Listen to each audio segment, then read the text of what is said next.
하나님 사랑, 하이스토리 메이커스. 제가 예전에 지나가던 한 형제를 붙들고 성경에 예수님이 특별히 너를 지명해서 사랑하라고 명령을 하셨다. 여기 와서 봐라 라고 말한 적이 있습니다. 그 형제가 누구냐 하면 중국에서 우리나라로 유학 왔던 원수 형제님이었습니다. 그래서 오늘 본문을 보여주면서 봐라, 너를 사랑하라고 주님이 말씀하시잖아요. 그랬더니 원수 형제님이 이미 그런 말 여러 번 들었습니다 하면서 아주 식상한 표정을 지었던 기억이 납니다. 네, 저희가 이름이 원수인 형제도 사랑하고 진짜 원수 같은 형제도 사랑해야 되겠습니다. 네, 말씀의 제목은 원수를 사랑하라. 요절은 누가복음 6장 35절입니다. 다 함께 한 목소리로 읽어보겠습니다. 시작. 오직 너희는 원수를 사랑하고 선대하며 아무것도 바라지 말고 꾸어주라. 그리하면 너희 상이 클 것이요 또 지극히 높으신 이의 아들이 되리니 그는 은혜를 모르는 자와 악한 자에게도 인자하시니라. 기도하겠습니다. 하나님 아버지, 이 시간 주님의 음성을 듣기 위해 이 자리에 앉아 있습니다. 성령께서 함께 역사하셔서 말씀을 저희 마음에 심어주시고 그 말씀이 자라 100배의 결실을 맺게 하여 주시기를 기도합니다. 주님께서 함께하여 주시며 홀로 영광 받아 주시옵소서. 예수님의 이름으로 기도하였습니다. 하나님의 말씀을 전하다 보면 참 전하기가 너무 어렵다라고 느끼는 때가 있습니다. 첫째는 말씀이 제 스스로가 잘 이해가 안 될 때, 그럴 때 어렵습니다. 하지만 그보다 훨씬 더 어려운 순간은 내가 이 말씀을 전할 자격이 있나? 나는 이 말씀대로 살고 있지도 못한 것 같은데 내가 과연 전해도 되는가? 라는 생각이 들 때입니다. 그런데 오늘 말씀이 그런 어려움의 최고봉이 아닐까라는 생각이 듭니다. 하지만 언제나 그래 왔듯이 제가 비록 자격은 없더라도 주신 소명이 있기 때문에 하나님의 말씀, 예수님의 말씀을 기록된 그대로 전달하고자 합니다. 예수님께서 십자가에 죽기 전날 밤에 제자들을 모아 놓으시고 다음과 같은 말씀을 하셨습니다. 바로 요한복음 13장 34절 말씀입니다. 다 같이 한번 읽어보겠습니다. 시작. 새 계명을 너희에게 주노니 서로 사랑하라. 내가 너희를 사랑한 것 같이 너희도 서로 사랑하라. 서로 사랑하라. 이 계명이 새 계명일까요? 예수님이 오시기 전 시대나 오신 이후의 시대에도 이와 비슷한 말을 한 사람들은 굉장히 많지 않았습니까? 저희 할아버지도 서로 사랑하라 라고 말씀하셨던 것 같은 기억이 납니다. 그런데 어째서 이 계명을 새 계명이라고 말씀하시는 것일까요? 그것은 바로 예수님께서 말씀하신 내가 너희를 사랑한 것 같이 라는 이 말씀 속에 답이 들어 있습니다. 예수님께서 제자들을 사랑하셨던 방식으로 그렇게 사랑하라 하셨기 때문에 이 계명이 새 계명입니다. 예수님이 제자들을 그리고 우리들을 사랑하신 그 방법은 세상 사람들이 사랑하는 방식과는 사뭇 다르기 때문입니다. 예수님의 사랑은 어떤 점에서 다른 사랑, 새로운 사랑일까요? 예수님의 사랑을 받은 제자들이 이제부터 실천해야 될 사랑은 어떠한 사랑일까요? 27절과 28절을 보겠습니다. 다 같이 한 목소리로 읽겠습니다. 시작. 그러나 너희 듣는 자에게 내가 이르노니 너희 원수를 사랑하며 너희를 미워하는 자를 선대하며 너희를 저주하는 자를 위하여 축복하며 너희를 모욕하는 자를 위하여 기도하라. 예수님은 제자들에게 너희 원수를 사랑하라 라고 하십니다. 원수는 어떤 사람입니까? 예수님의 표현에 따르면 너희를 미워하는 사람, 너희를 저주하는 사람, 너희를 모욕하는 사람입니다. 예수님의 제자로 살려고 하다 보면은 원치 않게 이런 원수들이 생겨나게 됩니다. 왜냐하면 이 세상이 악하기 때문입니다. 예수님께 대해서 적대적인 세상은 예수님을 따르는 제자들에게도 적대적인 반응을 보입니다. 개독견이 많이 하면서 저주하고 비난을 쏟아붓습니다. 또한 하나님의 법도를 따라서 공평과 정의를 실천하려고 할 때, 의롭게 살고자 하고 순결하게 살고자 할 때 상을 줘야 되는데 상을 주기는커녕 도리어 핍박하고 미워하는 사람들이 나타납니다. 불쌍히 여겨서 마음을 다해서 복음을 전하고 가르쳤는데 그런 전도자를 향해서 모욕을 주고 상처를 주고 떠나는 사람들도 있습니다. 이런 사람들로 인해서 우리는 고통을 받습니다. 그들 때문에 내 명예가 실추되고 때로는 실질적인 손해를 입기도 합니다. 이럴 때 우리는 너무너무 스트레스를 받게 됩니다. 형제들은 얼마 남지 않은 머리까지 빠지게 되고 자매들은 불면증에 시달리게 됩니다. 그러면 우리는 이런 사람들을 어떻게 대해야 할까요? 당연히 맞서 싸워야 되지 않을까요? 원수를 제거하든지 아니면 최소한 멀리하기라도 해야 되지 않겠습니까? 이것들이 사람들이 보이는 보편적인 대처 방식이라 할 수 있습니다. 율법에서도 이것을 지지해주고 있습니다. 신명기에 보면 눈에는 눈, 이에는 이로 갚으라고 되어 있습니다. 적절한 응징을 그때그때 해줘야 나 자신을 지킬 수 있고 또 이 사회의 정의를 구현할 수 있을 것 같습니다. 그런데 예수님께서는 놀랍게도 전혀 뜻밖의 말씀을 하십니다. 너희 원수를 사랑하라 라고 하십니다. 어떻게 원수를 사랑할 수 있습니까? 이게 도무지 가능한 일일까요? 원수 사랑을 우리가 비현실적이라고 느끼게 되는 이유는 우리가 사랑을 감정의 문제로 주로 보기 때문입니다. 사람들은 사랑의 핵심에는 애틋한 로맨스, 이런 감정이 자리 잡고 있다라고 생각합니다. 대중가요라든지 영화라든지 드라마에서 다루는 사랑이 바로 이런 감정적인 사랑입니다. 한때는 뜨거워지기도 했다가 한때는 식기도 하는 그런 사랑을 사랑이라고 생각합니다. 그래서 우리가 사랑을 하려면 먼저 좋은 감정이 생겨야, 호감을 느껴야만 사랑의 실천이 가능하다고 생각합니다. 그런데 원수에게 호감이 생길 리가 있겠습니까? 아무리 세월이 지나도 원수가 저절로 좋아지는 법은 없습니다. 아무리 우리가 의지적으로 좋은 감정이 생기라고 내 자신에게 요구를 하더라도 없던 감정이 갑자기 생겨날 수는 없는 노릇입니다. 여기서 예수님께서 원수를 사랑하라 하신 이 말씀은 좋은 감정을 갖도록 노력해라 라는 뜻이 아닙니다. 예수님은 원수를 사랑하라 하시고 그들을 선대하고 축복하고 그들을 위해 기도해 주라고 하셨습니다. 여기서 선대하라는 것은 잘 대해주라, 친절하게 행하라 라는 뜻입니다. 그리고 축복하고 기도해 주는 것은 그 사람이 잘 되도록 하나님과 사람들 앞에서 말하는 것입니다.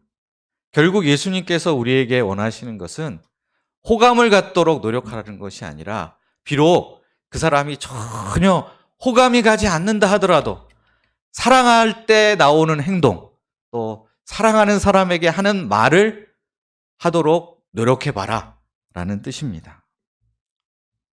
이는 예수님의 계명에 대해 우리가 순종하려는 의지가 있느냐 없느냐 하는 문제입니다. 물론 우리에게 감정이 참 소중한 것입니다. 그래서 감정은 솔직하게 표현할 필요가 있습니다. 불쾌하면 불쾌하다. 기분이 나쁘고 그랬다면 그것을 드러내는 것을 굳이 억누르고 주저할 필요는 없습니다. 그러나 예수님의 제자인 우리에게는 순종이 나의 기분이나 감정보다 훨씬 더 중요한 가치를 가지고 있습니다. 사랑할 수 없는 이유가 셀 수 없이 많다 할지라도 우리는 일단 예수님의 말씀, 원수를 사랑하라는 그 말씀에 순종해서 우리를 미워하는 사람, 우리에게 적대적인 사람을 향해서 사랑의 행동을 하고 사랑의 말을 할 수 있기를 기도합니다. 자, 그러면 구체적으로 어떻게 사랑을 해야 할까요? 29절을 보십시오.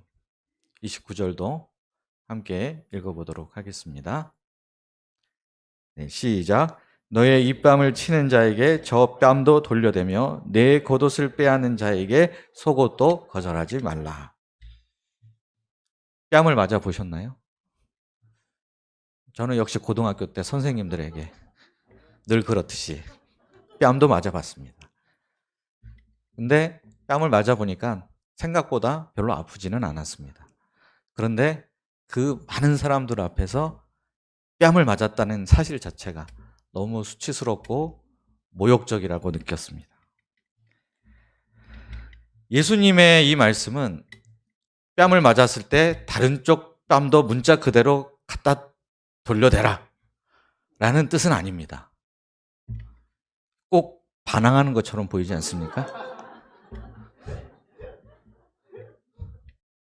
역시 고등학교 때 저희 반 학생에게 선생님이 머리 깎고 와라 그랬더니 단 한 톨도 남기지 않고 빡빡 깎고 온 학생이 있었는데 그것 때문에 더 맞았습니다. 예수님의 말씀은 모욕이나 수치를 당했을 때 그것을 보복하지 말고 끝까지 감수하라. 계속 모욕을 당하는 것도 참으라 하는 뜻입니다. 예수님 자신이 이를 실천하셨습니다. 예수님께서 십자가에 못 박히셨을 때 수많은 사람들이 십자가 아래에서 예수님을 조롱하고 모욕했습니다. 네가 정말 구세주이거든. 거기서 내려와 봐라!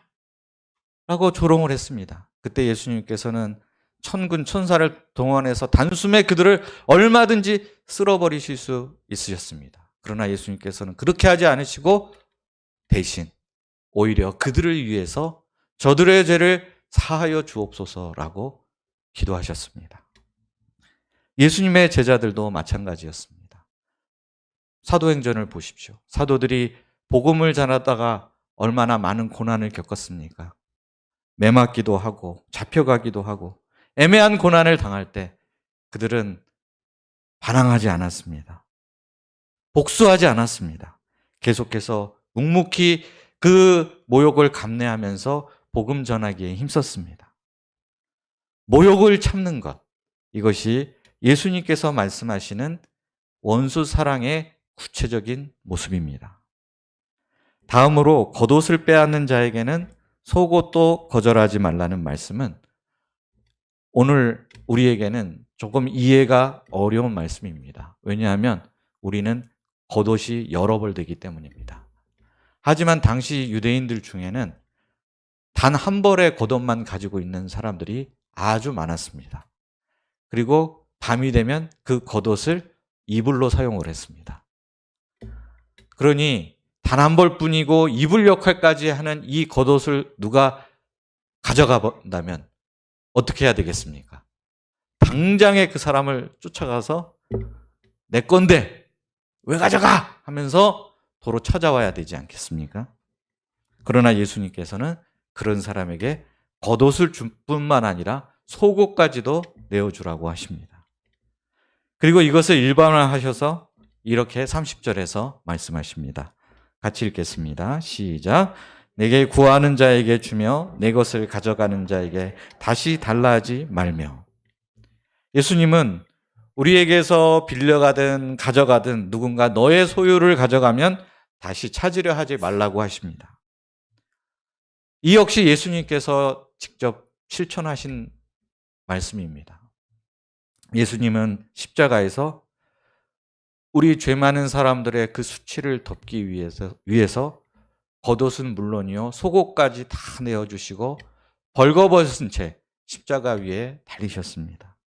예수님은 자신의 살과 피 모든 것을 하나도 남기지 않고 우리를 위해 다 내어주셨습니다. 예수님의 제자들도 그러했습니다. 사도행전에 보면 예루살렘 교회는 자신들의 소유를 자신들의 것만으로 주장하지 않았습니다. 서로의 필요를 위해서 다 내어주었습니다. 자신이 가지고 있는 이 배타적인 권리를 주장하지 않는 것, 이것이 예수님께서 말씀하시는 사랑의 방법입니다. 그런데 이 대목에서 우리는 좀 고개를 갸우뚱하지 않을 수 없습니다. 예수님께서 말씀하신 방법대로 정말 이런 사랑을 해도 괜찮은 걸까? 모욕을 참다가 병나는 거 아닐까? 화병이 생겨서 오래 못 살고 일찍 죽으면 어떡하지? 라는 생각이 들기도 하고, 또 권리 주장을 강하게 하지 않으면 만인에게서 호구 취급을 받게 되지 않을까? 라는 의구심이 생기지 않을 수 없습니다. 그런데 곰곰이 생각을 해보시면 예수님께서 말씀하신 이 길 외에 미움과 저주와 모욕을 근본적으로 해결할 수 있는 다른 방법이 과연 있겠습니까? 똑같이 미워하고 저주하고 모욕을 주는 것으로 상대방을 이길 수 있을까요?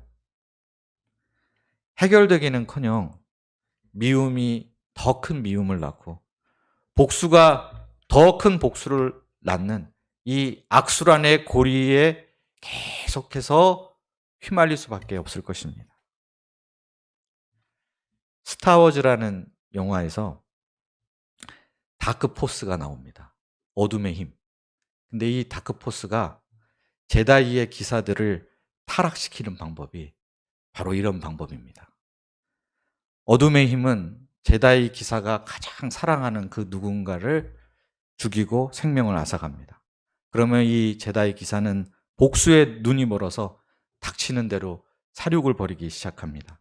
그러다가 어느새 자신도 모르게 어둠의 힘에 사로잡힌 사람이 되어 있고 다크포스의 편에 서 있는 사람이 되어 있는 것을 발견하게 됩니다. 유명한 다스베이더가 바로 그렇게 해서 다크포스의 앞잡이가 되었습니다.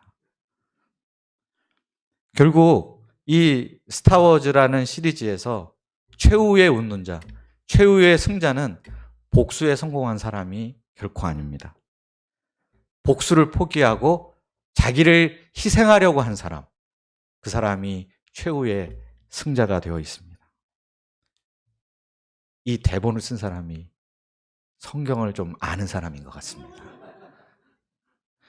성경은 일관되게 오직 선으로만 악을 이길 수 있다라고 말하고 있습니다. 사람 마음속에 있는 그 미움과 적대감을 없앨 수 있는 유일한 방법은 오늘 예수님께서 우리에게 가르쳐주고 계시는 그 조건 없는 사랑, 그것 한 가지 길 뿐입니다. 사실 우리를 미워하고 모욕하고 저주하는 사람, 알고 보면 참 불쌍한 사람입니다. 그 마음속에 얼마나 상처가 많고 얼마나 병든 곳이 많으면 그렇게 행동하겠습니까?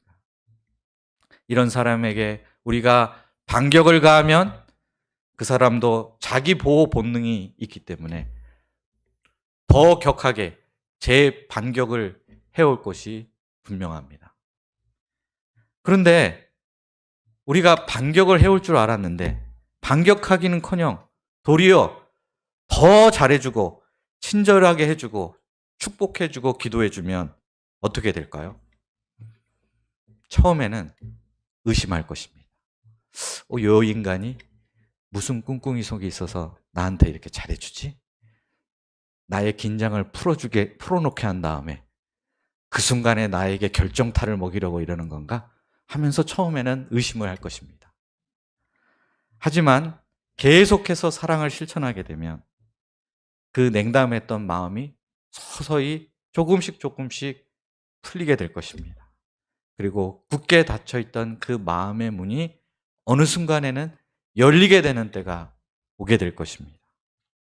그리고 마침내 자연스럽게 그 마음속에 겹겹이 쌓여있던 온갖 미움, 적대감, 상처들이 햇살에 눈 녹듯이 사라지게 될 것입니다. 반면에 이런 사랑의 길을 선택하지 않고 복수의 길을 선택하면 어떻게 되겠습니까? 사실 그렇게 할 때 원수가 망가지기 전에 나부터 망가지게 됩니다. 미움과 복수심에 사로잡히게 되면 내 자신의 인격과 성품부터 망가지고 나의 삶부터 황폐화되게 됩니다.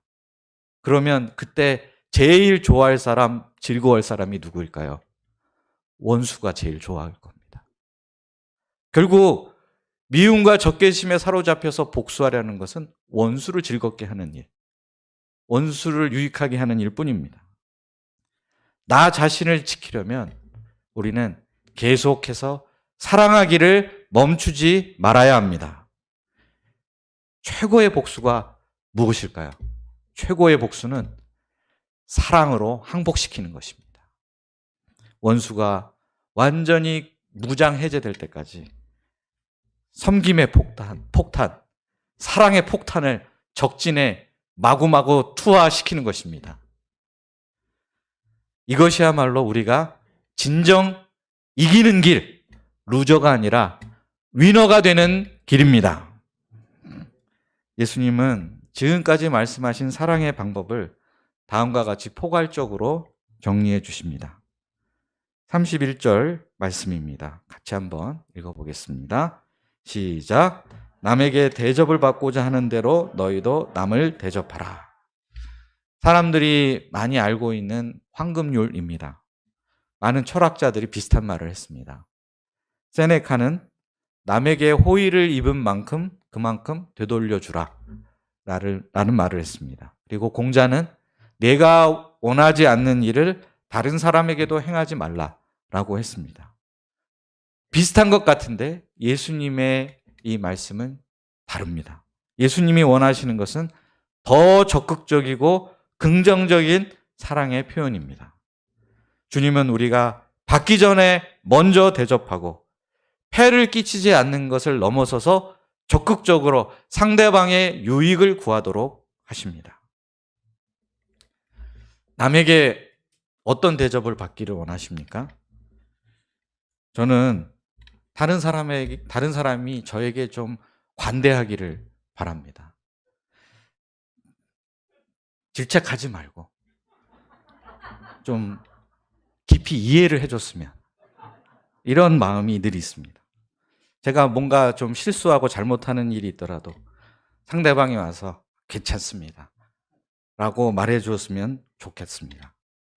또 다른 사람이 저에게 와서 잘했다, 수고했다 라고 칭찬해 주기를 원합니다.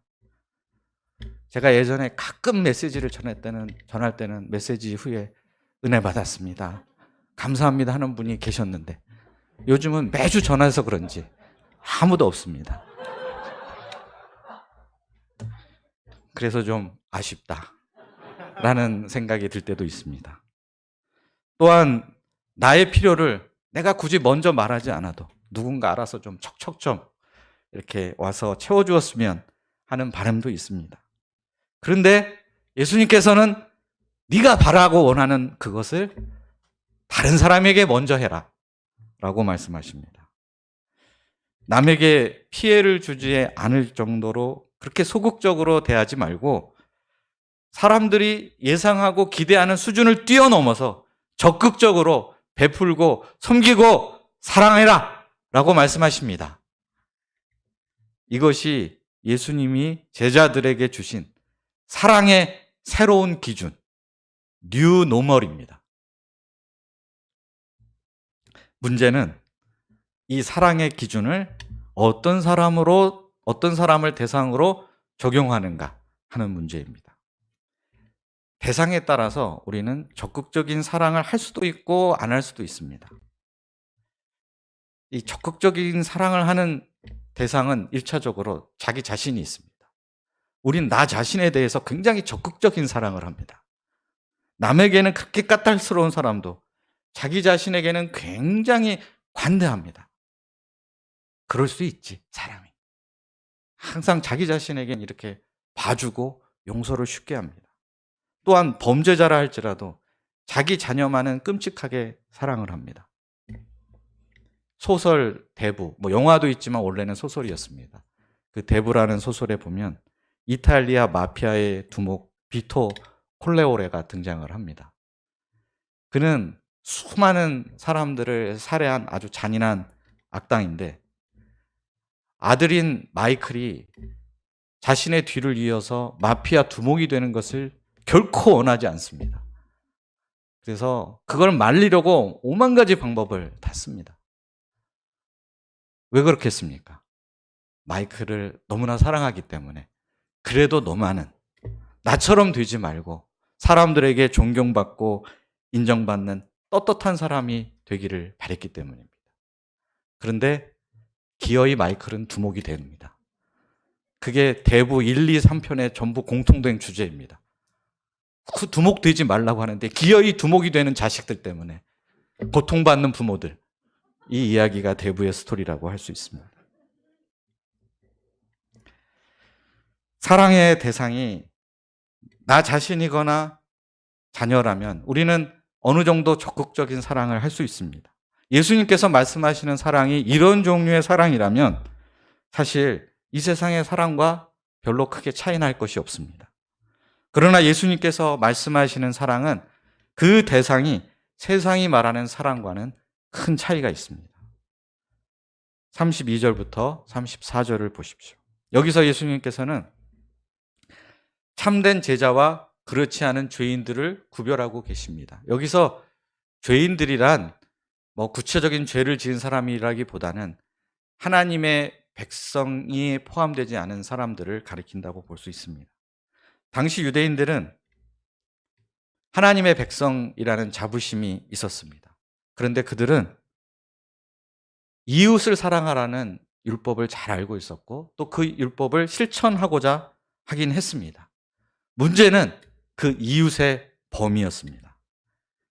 그들은 이 세상에는 이웃과 이웃이 아닌 사람, 이렇게 두 종류로 나뉘는다고 보았습니다. 그리고 나서 이웃의 범위를 최소한으로 점점 축소시키고자 했습니다. 그러면 어떻습니까? 이웃의 범위를 축소시키고 확실하게 선을 그어버리면 이웃을 사랑하라는 계명을 실천하는 것이 그렇게 어려운 일이 되지 않습니다. 내가 좋아하고 나랑 합이 잘 맞는 사람들, 그 사람들만 사랑하면 됩니다.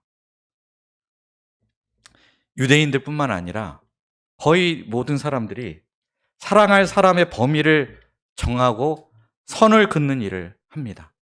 심사숙고해서 나의 이 사랑의 원 안에 들어올 사람이 누구인가 아무나 들여보내지 않습니다. 고심 끝에 그 원 안에 들어올 사람들을 선별합니다. 그리고 그 사람들만 바라보고 그 사람들만 사랑한 것만으로도 벅차고 충분하다고 생각을 합니다. 만약 제자들이 이런 사랑을 한다면 그들에게 특별할 것이 아무것도 없습니다. 그러나 예수님은 제자들에게 다르게 사랑하기를 원하셨습니다. 사랑하는 모습에서 제자들이 세상 사람들과 구분되기를 원하셨습니다. 예수님은 이웃은 물론이고 너희의 원수를 사랑하라고 하십니다. 곧 너희를 미워하고 저주하고 모욕하는 자에게도 너희의 사랑을 보이라고 하십니다. 그럴 때 사람들은 깜짝 놀랄 것입니다. 그리고 제자들을 주목하기 시작할 것입니다. 어떻게 저렇게 할 수 있을까? 어떻게 사람이 저런 사랑을 할 수 있을까? 관심을 갖지 않을 수 없을 것입니다. 그러면서 예수님 믿는 사람, 예수님 따르고자 하는 사람은 달라도 뭐가 확실히 다르구나. 라고 생각하게 될 것입니다.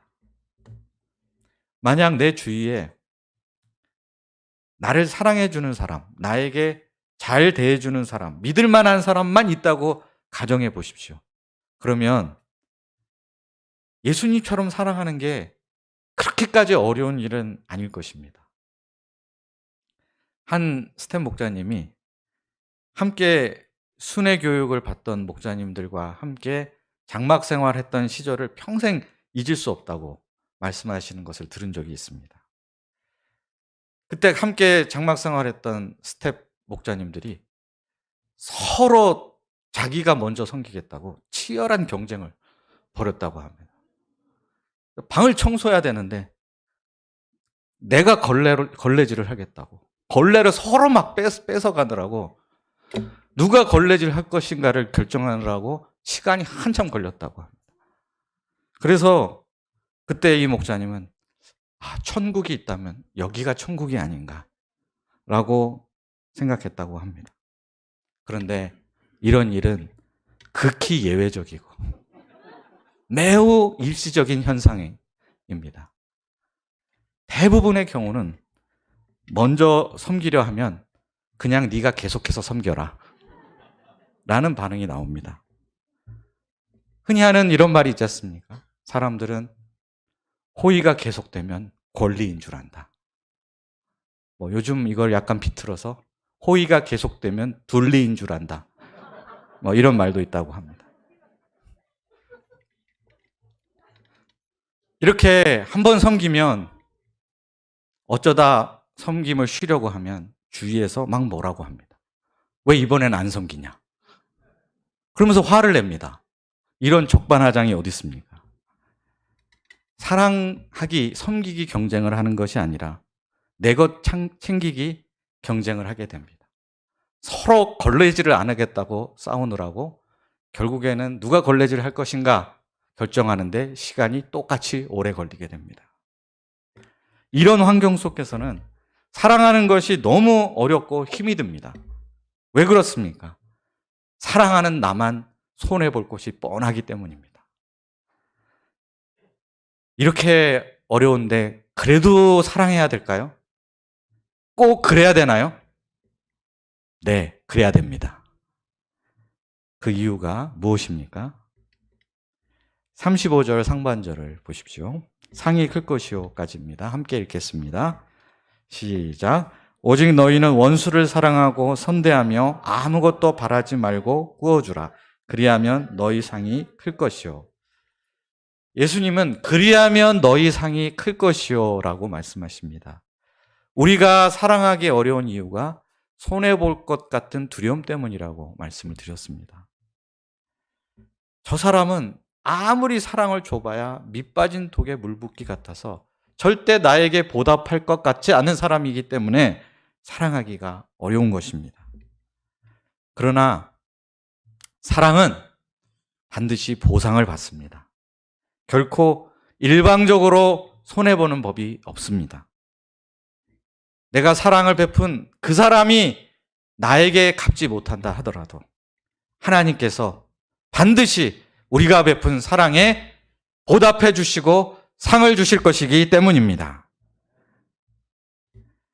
지난 몇 주 동안 수요예배 말씀은 룻기였습니다.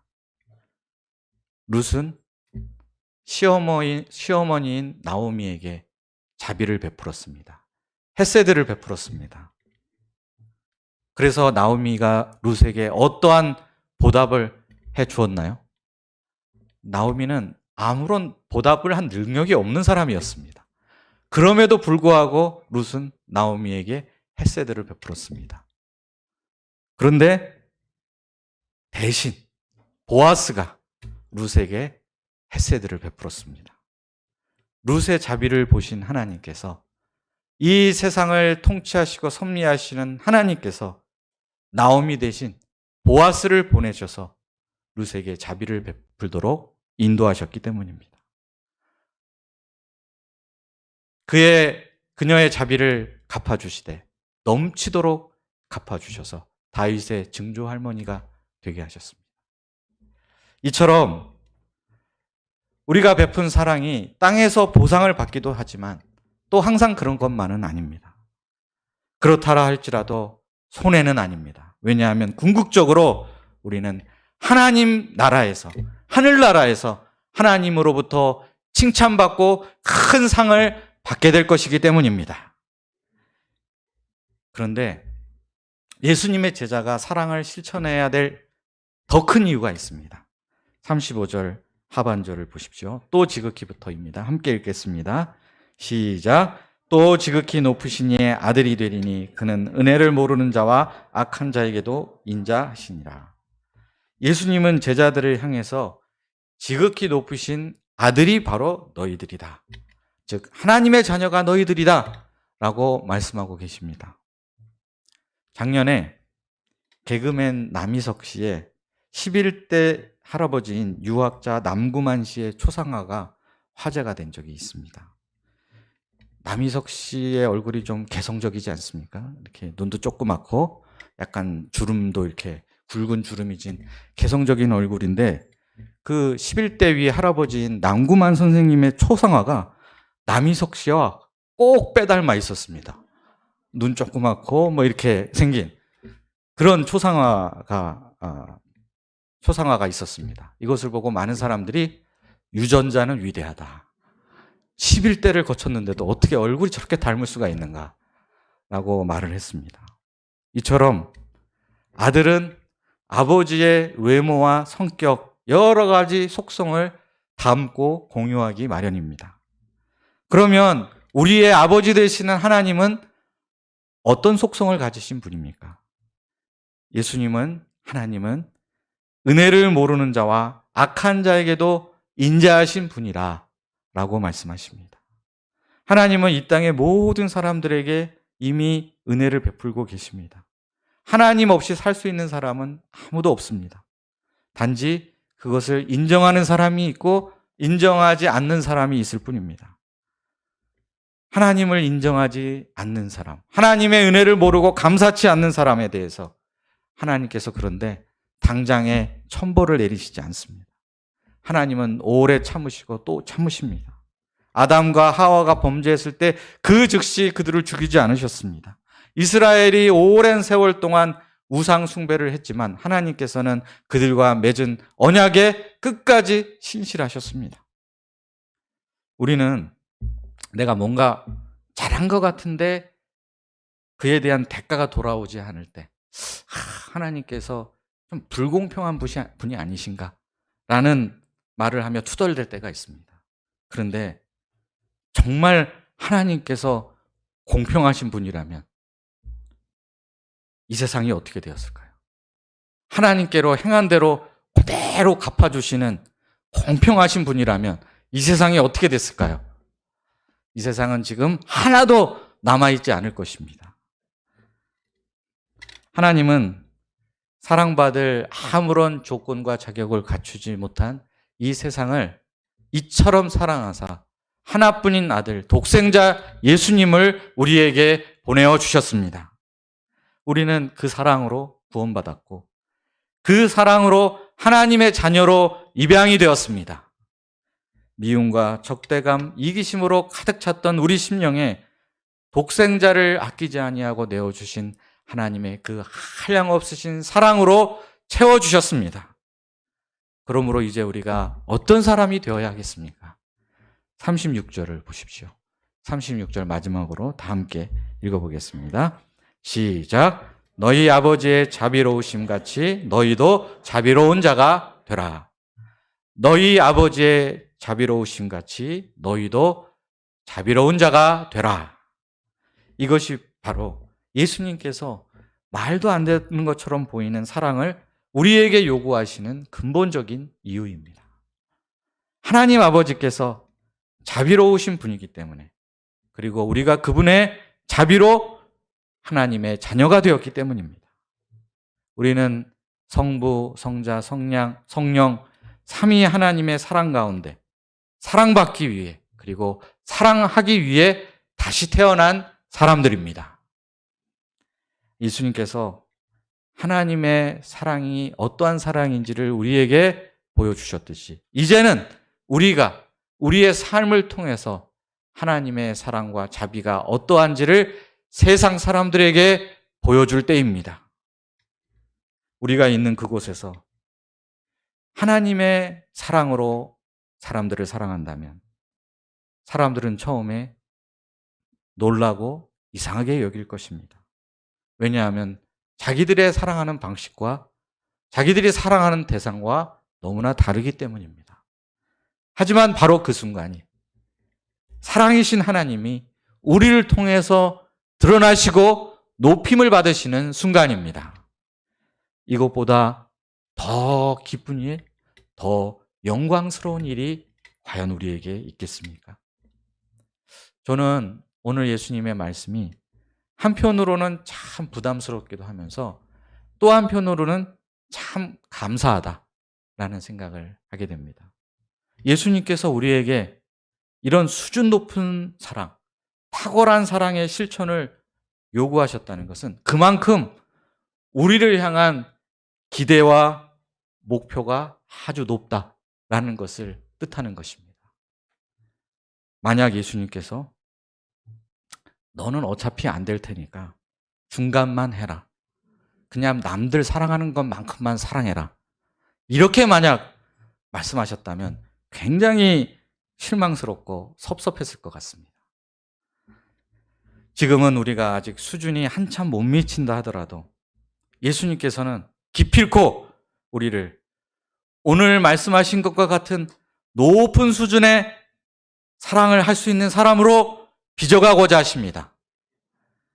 빚으시고자 하는 의지가 있을 뿐만 아니라 또한 그렇게 빚으실 능력이 있으십니다. 십자가에서 보이신 이 하나님의 사랑과 인자하심이 그만큼 크고 위대하기 때문입니다. 이 말씀을 듣자마자 난 아마 안 될 거야. 절대 그런 사랑은 난 못할 것 같아. 라고 지레 짐작하고 포기하면 안 되겠습니다. 하나님 아버지의 크신 사랑과 자비, 십자가를 통해서 보이신 예수님의 그 사랑을 우리가 알기만 한다면, 제대로 느끼고 누릴 수 있다면 우리는 얼마든지 예수님이 오늘 우리에게 말씀하신 이와 같은 수준 높은 사랑, 놀라운 사랑을 실천할 수 있을 것입니다. 우리가 부족하면 부족한 대로 원수를 사랑하라 하신 이 예수님의 명령에 어찌하든 순종하고자 애쓸 수 있기를 기도합니다. 그래서 세상과 다른 사랑으로 은혜로우시고 자비로우시고 사랑이 풍성하신 하나님을 이 땅 가운데 드러내는 삶을 살 수 있기를 간절히 기도합니다. 기도하겠습니다. 사랑의 하나님 아버지, 오늘 말씀을 통해서 원수까지 사랑하라, 원수를 사랑하라 하시는 이 수준 높은 사랑의 계명을 들려주셔서 감사합니다. 저희가 아직은 부족하고 연약하지만 십자가에서 보이신 하나님의 그 표현할 수 없는 놀라운 사랑을 더욱더 깊이 알아가게 하시고 더욱 풍성히 누리게 하시고 그래서 그 사랑을 힘입어 원수를 사랑하는 그 사랑도 실천하는 저희들 되게 하여 주시기를 기도합니다.